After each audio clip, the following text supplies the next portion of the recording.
Welcome to another episode of the Game Changers podcast, where we shine the spotlight on the unsung heroes of the games industry. We always have wonderful guests, and today's guest is Sam. And without further ado, I would like to kick it off and hand it over to you to introduce yourself.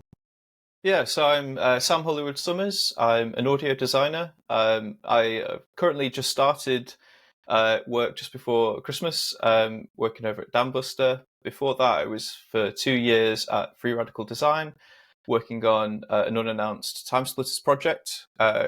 Unfortunately, that studio has been closed, but I had a brilliant experience there. My first sort of in-house job in a studio. Before that, I was doing bits of freelance, did bits of arts projects with some arts funding that I managed to get in the southwest of England.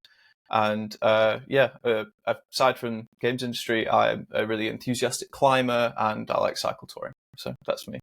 Hello. Oh, cool. Thanks for the quick intro. So to get started learning a bit more about yourself, I always like to ask this question first, and that is asking you if you had the chance to have a conversation, like a 1-hour conversation with any video game character of your choice, past, present, whatever your favorite is, who would that be and what would you ask the character?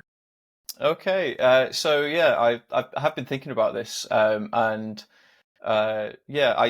think it would have to be Deckard Cain from Diablo. Deckard Cain has a lot of stories to tell. Yes, yeah. So I could stay a while and listen, but also the main reason I chose this character is because in any conversation with him, you also get the beautiful Tristram theme playing in the background, and True. I love to just stick on the 10-hour looping video on YouTube if I need to concentrate and do something that's not to do with my job. Because obviously I need to listen to sound design when I'm working on audio. If I need to get in the zone with something, that's always my go-to. And I just think it's about 7-minute piece of music, and I could just listen to it over and over again. It's just so beautiful and so interesting, and that vibe. So it's more for that accompaniment than the actual conversation that I've chosen this. But I don't know what that says about me as a person. Well, it definitely confirms you're an audio designer and you really, focus on everything that comes through audio and what it adds to the game. And I think it's a great choice because, first of all, the character is great, very deep and somehow mysterious. At least I didn't always get what he was talking about when I had these conversations. But at the same time, I fully agree with the audio, with the music there. It's beautiful. One of the most amazing pieces I think ever made. So it's really good. Any idea what you would ask him though? Because he has this tremendous amount of knowledge. Yeah, I mean, so I'd have to sort of refresh my memory on the game. I think it's been so long since I've played the actual game, but just figuring out, what does he know about this strange invasion, I think I'd start just like the sort of conversation that would refresh my memory of the game. But it's like, would he be aware that he exists within this game world? Would he know that, I think that'd be an interesting road to go down. I think we wouldn't need to ask much, obviously, because he always says stay a while and listen, so he would probably just tell you a lot whether you want it or not. Yeah, so, lots of open questions, I think. Yeah, absolutely.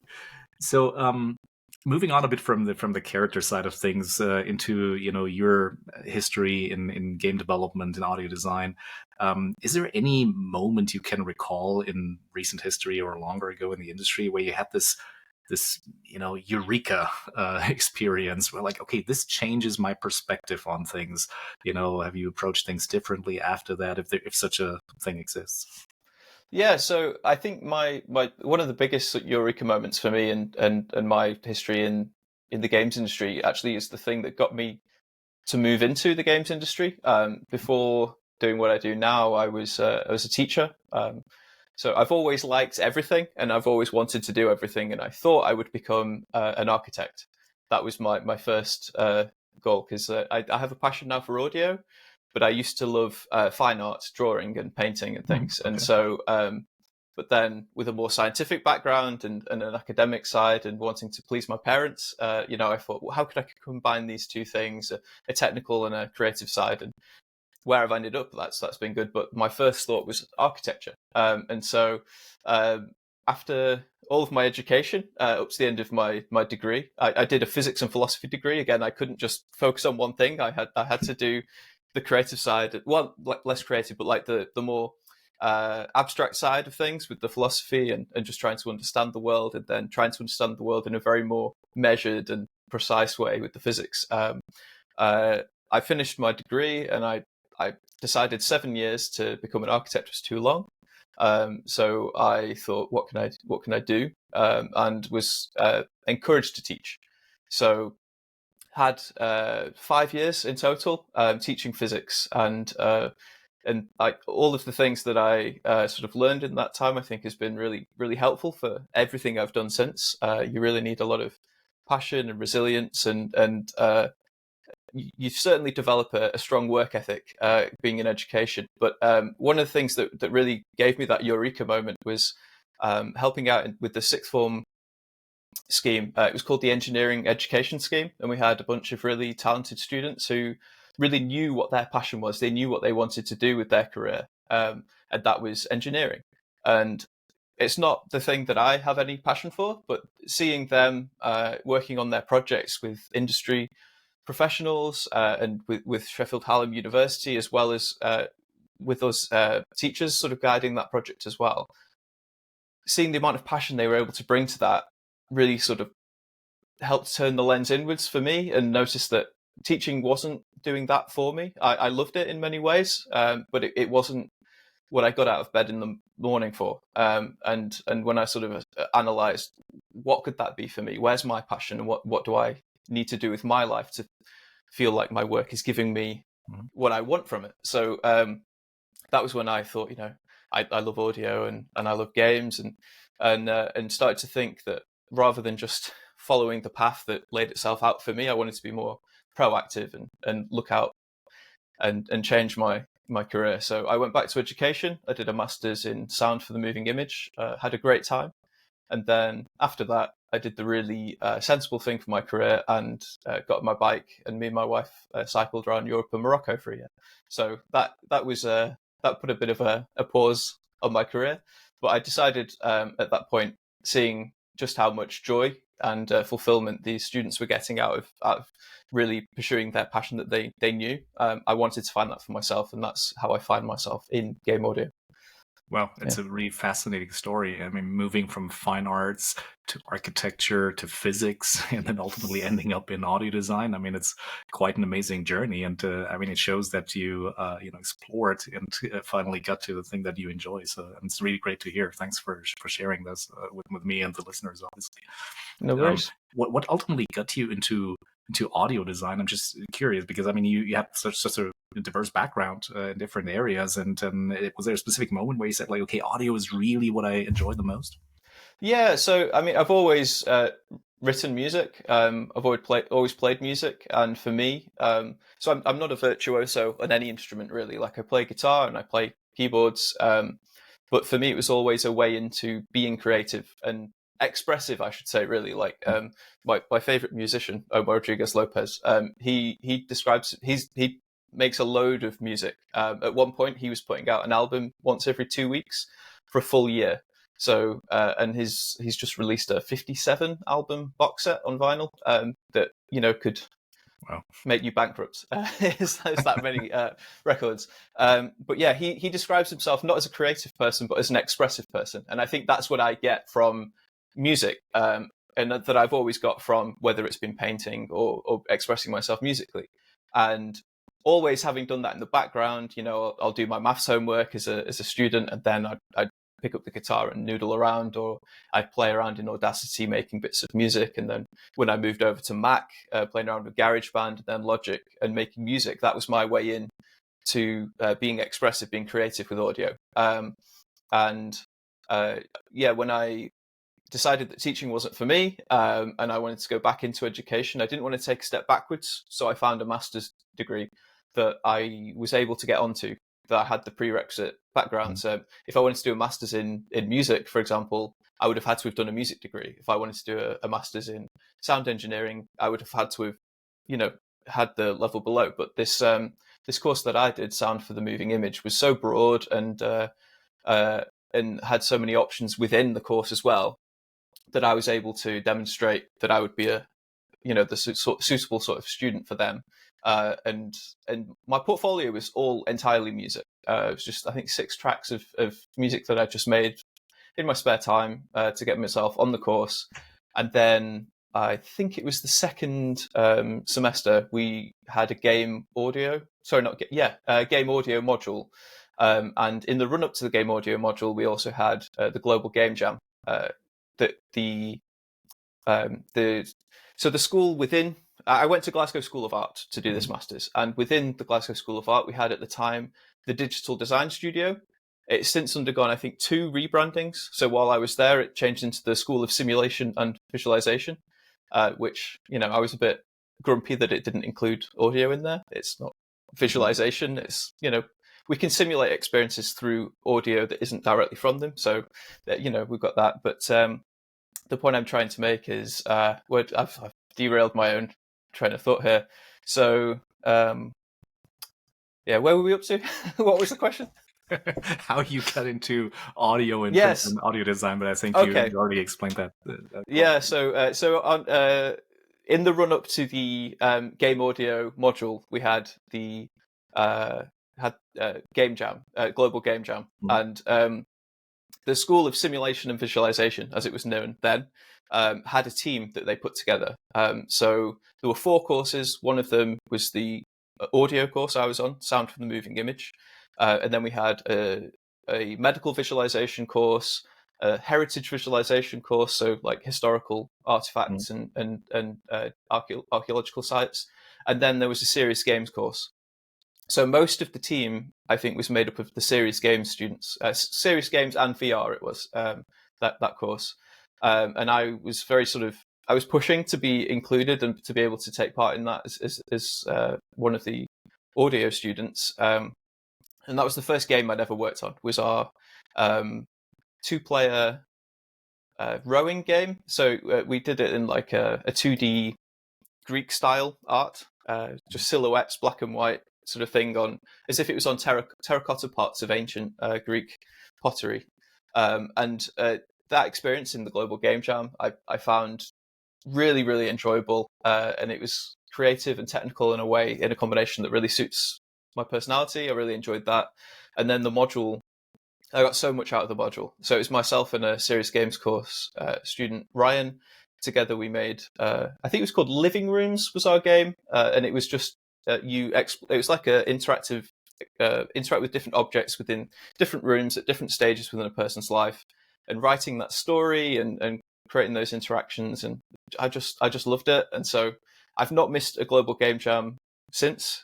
Even on that cycle tour I was telling you about, we stopped for 3 weeks in Lisbon to make sure that I could sync up with being somewhere where I could take part in Global Game Jam.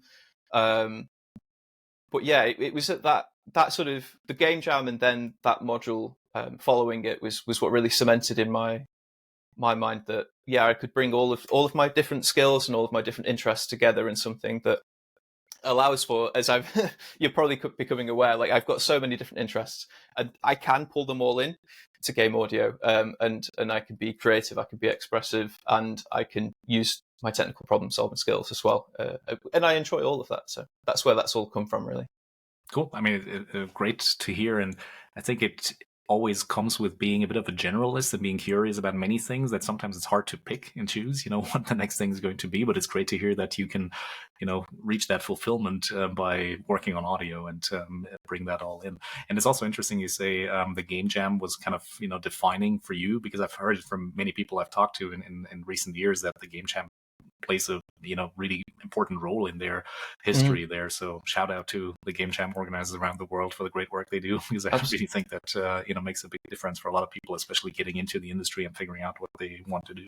Yeah, absolutely. And during the lockdown, I think I did 12 game jams over the course of the year, where we had the most restrictive restrictions in place during the COVID lockdowns. I was doing game jams here, there, and everywhere. Did 12, I think.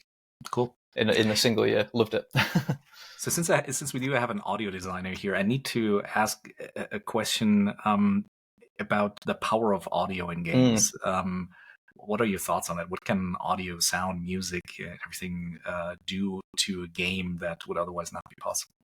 I think it can do everything. Everything that you can do through the visuals, you can do even better if you're thinking about the audio as well.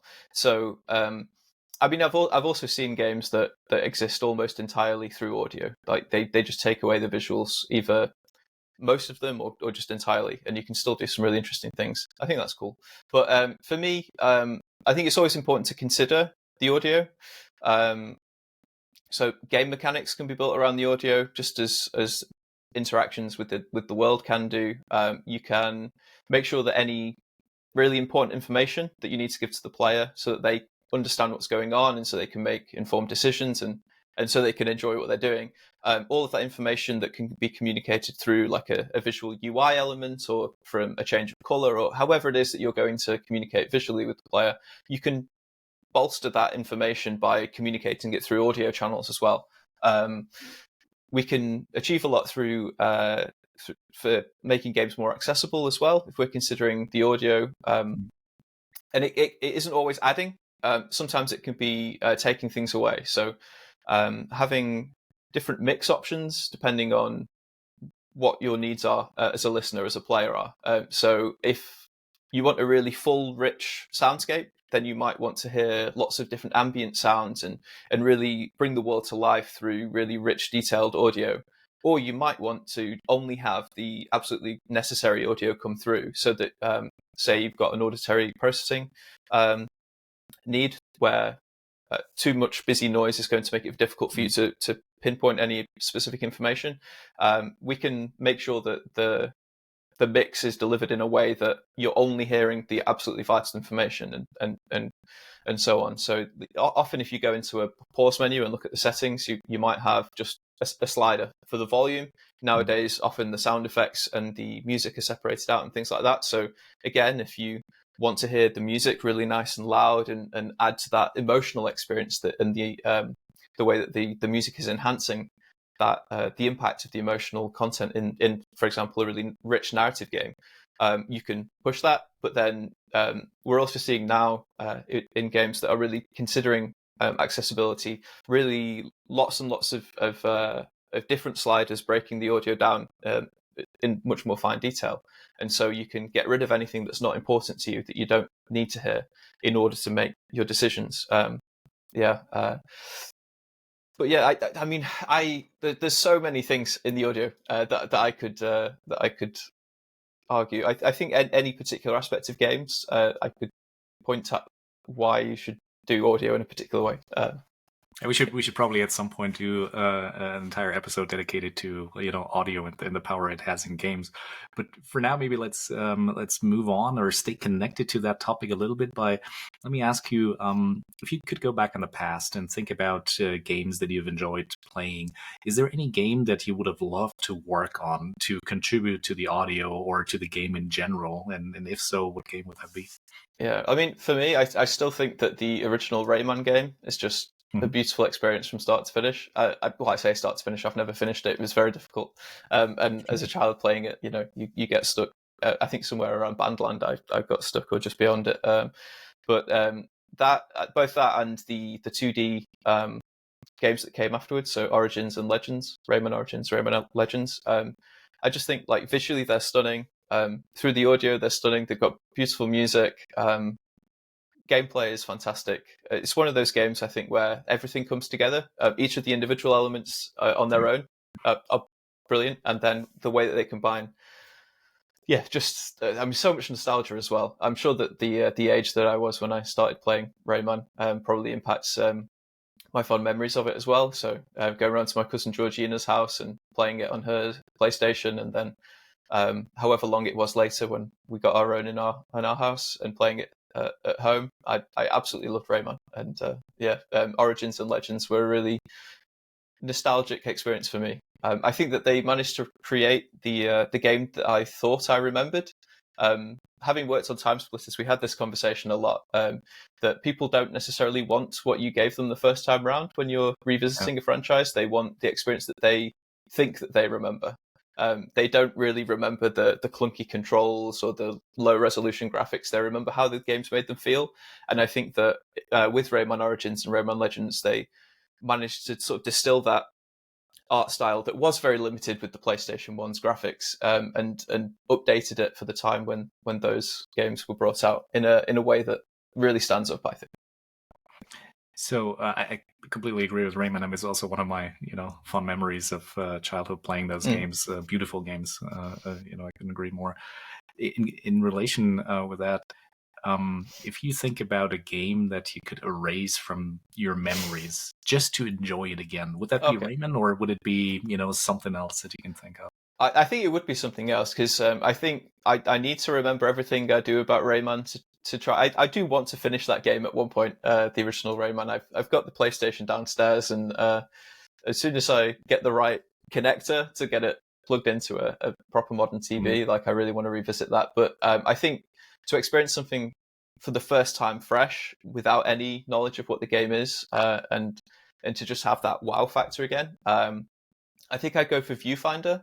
So that's a puzzle game that came out this year. Do you know that one?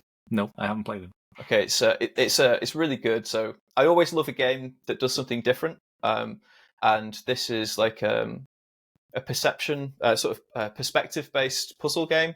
It's a 3D game, and at the beginning you find photographs on the side and pictures on the side, and you pick them up, and then you sort of hold them in front of you, and you can place them into the world. And when you place them into the world, there's a little sound effect, and then as you move around, you're no longer holding the picture, but everything has been physically placed in 3 dimensions in front of you, sort of projected out, and so you can move around. And it's a really sort of trippy, strange experience when you first see it, and then you move around, and then learning how to do so with purpose. So placing those images in a way that allows you to get around obstacles and get to a goal in a puzzle game. It's really fantastic. And then as the levels progress and you get further, you eventually get a camera as well. And the camera has a limited amount of film, so you can take pictures of the environment as it already exists, and then duplicate those aspects of the environment and place them into the world as well. But every time you place one of these images, you're also just completely erasing everything that's behind the image, and change that, replacing what was there with what you're placing with the image. And I think, just having that, I mean, even to be able to experience the trailer for the first time again, it's a really it's a game changing mechanic. So it's kind of like Portals were in Portal, I think. They take this interesting technological feat of how they've done this image to 3D interaction, and then just push it with the level design and the game design, puzzle design, in a way that's really interesting. So I would love to be able to play that game. Well, you made me curious now. I'll definitely need to check this one out. Yeah, I'm jealous that you get to that you get to experience that for the first time. You should definitely play it. I'll share with you like how my first time experience was then. So maybe through that you get to relive it somehow. Yeah, vicariously.